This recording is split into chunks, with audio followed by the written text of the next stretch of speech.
साल का वो खौफनाक वक्त जब पूरे 30 दिन तक सूरज गरूब हो जाता है और दुनिया के एक कोने में अंधेरा ही अंधेरा रहता है। आज हम देखेंगे movie the 13 days of night. ये कहानी शुरू होती है अलास्का के एक बर्फीले और वीरान शहर बैरो से। ये एक ऐसा शहर है जहाँ सर्दियों में अजीब कुदरती वाकया होता है। यहाँ 30 दिन तक सूरज नहीं निकलता और पूरा शहर मुकम्मल अंधेरे में डूब जाता है। यही वो वक्त होता है जब शहर के अक्सर लोग यहाँ से चले जाते हैं, क्योंकि इतने लंबे अंधेरे में रहना इन्हें आसान नहीं लगता। इसी शहर में एक बहादुर पुलिस ऑफिसर होता है जिसका नाम एबन होता है। एबन अपनी बीवी स्टेला से अलग हो चुका है। दोनों के दरमियान कुछ गलतफहमियां हो चुकी हैं, लेकिन हकीकत यह है कि दोनों अभी एक दूसरे की परवाह करते हैं। जैसे ही 30 दिन के अंधेरे का वक्त शुरू होने लगता है, शहर में अजीबोगरीब वाकयात होने लगते हैं।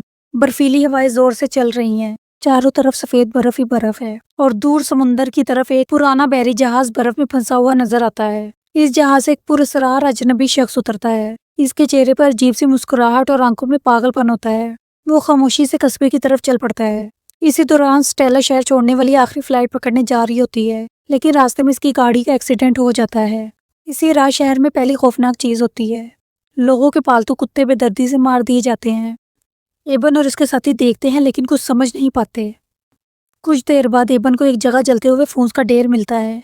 एबन परेशानी से कहता है किसी ने हमें दुनिया से काट दिया है, कोई नहीं चाहता कि हम मदद के लिए पुकारें। फिर वो लम्हा आता है जब सूरज की आखिरी किरण गायब हो जाती है। पूरा आसमान स्याह हो जाता है। इसी लम्हे अचानक पूरे शहर की बिजली बंद हो जाती है। पावर स्टेशन पर एक खौफनाक मखलूक हमला कर देती है। वो वहां पर काम करने वाले वर्कर को बुरे तरीके से मार देते हैं और उसको खा जाते हैं। इसी दौरान वो अजीब सा आदमी रेस्टोरेंट में बैठा हुआ कच्चा गोश्त मांग रहा होता है। एबन को वो अजीब सा लगता है। एबन उसे गिरफ्तार करने के लिए उठता है। फिर वो आदमी उसकी तरफ बढ़ता है और उसको घूरता है, जैसे अभी वो उसके साथ लड़ना शुरू कर देगा। एबन इसे गिरफ्तार करके पुलिस स्टेशन ले जाता है। वो आदमी हंसते हुए कहता है, तुम समझते हो मुझे बंद करके महफूज हो जाओगे? वो आ रहे हैं, वो भूखे हैं और वो तुम्हें गोश्त की तरह फाड़ देंगे। एबन गुस्से से पूछता है वो कौन आ रहा है? वो आदमी आहिस्ता से जवाब देता है, मौत, जो अंधेरे में चलती है।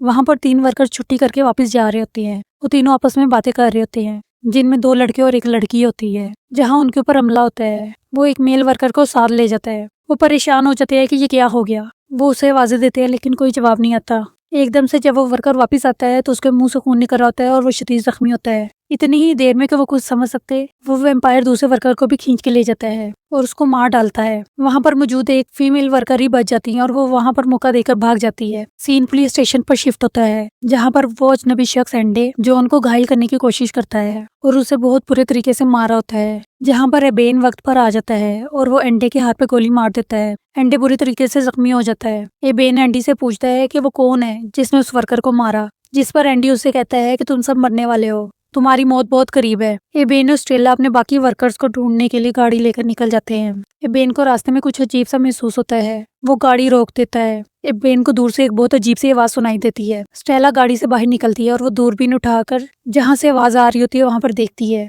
वो वहां का मंजर देखकर शौक में आ जाती है। एबेन स्टेला से कहता है, जल्दी गाड़ी में बैठो, हमें यहाँ से निकलना है। वो दोनों गाड़ी में जाकर बैठते हैं। जब वो गाड़ी लेकर निकल रहे होते हैं तो एक वैम्पायर उनके ऊपर छलांग लगा देता है।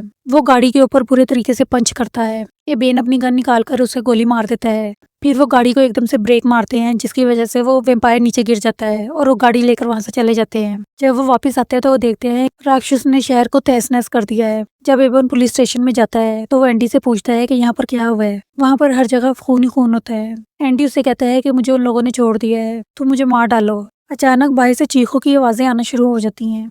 शहर की गलियों में लंबे कद के खौफनाक वैम्पायर्स नमूदार होते हैं। इनकी आंखें मुकम्मल काली हैं, दांत शाख की तरह नुकीले होते हैं और वो इंसानों को शिकार की तरह घसीट रहे हैं। बर्फ पर बहता हुआ खून ऐसे लग रहा है किसी ने सुर्ख रंग फेंक दिया हो। एबन, स्टेला और चंद बच जाने वाले लोग एक घर की खुफिया अटारी में छुप जाते हैं। बाहर सिर्फ चीखें, धमाके और गोलियों की आवाजें आ रही हैं।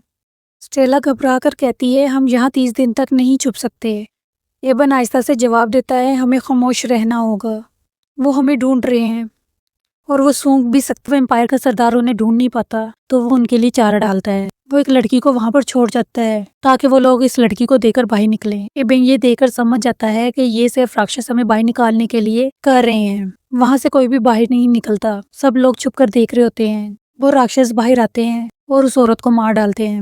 وہ لوگ ڈیسائیڈ کرتے ہیں کہ جیسے طوفان سٹارٹ ہوگا ہم لوگ یہاں سے نکلیں گے اور اپنے لیے خوراک وغیرہ کا بندوبست کریں گے تاکہ زندہ رہا جا سکے۔ وہ لوگ اپنے منصوبے کے مطابق باہر نکلتے ہیں، لیکن جیسے ہی وہ لوگ وہاں پر پہنچتے ہیں وہ دیکھتے ہیں، وہ جہاں سے آواز آ رہی ہوتی ہے اس طرف جاتے ہیں، وہ دیکھتے ہیں کہ ایک چھوٹی سی بچی اپنی ماں کو کھا رہی ہوتی ہے، وہ بھی ویمپائر بن چکی ہوتی ہے۔ ایبین اس لڑکی کو پکڑتا ہے اور ایک مشکل فیصلہ کرتا ہے، وہ اس لڑکی کی گردن کاٹ دیتا ہے۔ اس کے بعد جیسے ہی وہ باہر نکلنے لگتے ہیں طوفان رک جاتا ہے، جہاں ان کو پتہ لگتا ہے کہ اگر ہم اس طوفان میں نکلے تو ہماری موت ہے۔ جہاں پر اسٹیلا انہیں ایک آئیڈیا دیتی ہے، وہ کہتی ہے کہ ضرور یہ لوگ سورج اور روشنی سے ڈرتے ہیں، اسی وجہ سے انہوں نے ساری لائٹ اور سارے سسٹم کاٹ دیے ہیں۔ اسے یاد آتا ہے کہ ہیلن نے گھر میں پودے اگانے کے لیے الٹرا لائٹس لگائی ہوئی تھی، وہ ہمارے اس موقع پر کام آ سکتے ہیں۔ ایبن کو یہ آئیڈیا بہت اچھا لگتا ہے، وہ کہتا ہے کہ میں باہر جا کر ان راکشس کا دھیان بٹاؤں گا تاکہ جنریٹر کو آن کیا جا سکے، اور اسٹیلا باقی لوگوں کو لے کر پولیس اسٹیشن کی طرف جائے گی۔ ایبین اس گھر سے باہر نکلتا ہے اور چلاتا ہوا بھاگتا ہے، وہ ویمپائر اس کی آواز سن کر اس کی طرف جاتے ہیں، قسمت سے وہ جنریٹر آن ہو جاتا ہے۔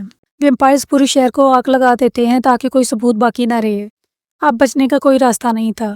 ایبن کہتا ہے اگر ہم اب نہیں لڑیں گے تو ہم مارے جائیں گے، ہم میں سے کوئی بھی زندہ نہیں بچے گا، میں ان جیسا بن کر ان کو روک سکتا ہوں۔ وہ وہاں پر مرے ہوئے ویمپائر کا خون کی انجیکشن میں لیتا ہے اور اس بلڈ کو اپنے باڈی میں انجیکٹ کر لیتا ہے، اس کی آنکھیں کالی ہو جاتی ہیں اور وہ ایک طاقتور مخلوق بن جاتا ہے۔ ایبن ابھی آدھا انسان اور آدھا ویمپائر ہوتا ہے۔ ایبن اور مارلو کے درمیان خوفناک لڑائی شروع ہو جاتی ہے، آخر کار ایبن اپنی پوری طاقت سے مارلو کا سر پھاڑ دیتا ہے۔ ویمپائرز اپنے لیڈر کو مرتا دیکھ کر پیچھے ہٹ جاتے ہیں۔ اسی وقت آسمان پر سورج کی پہلی کرن ظاہر ہونے لگتی ہے۔ ایبن اور اسٹیلا ایک برفانی پہاڑی پر بیٹھے ہوتے ہیں، اب ایبن ایک ویمپائر بن چکا ہے اور سورج کی روشنی سے ختم کر رہی ہے۔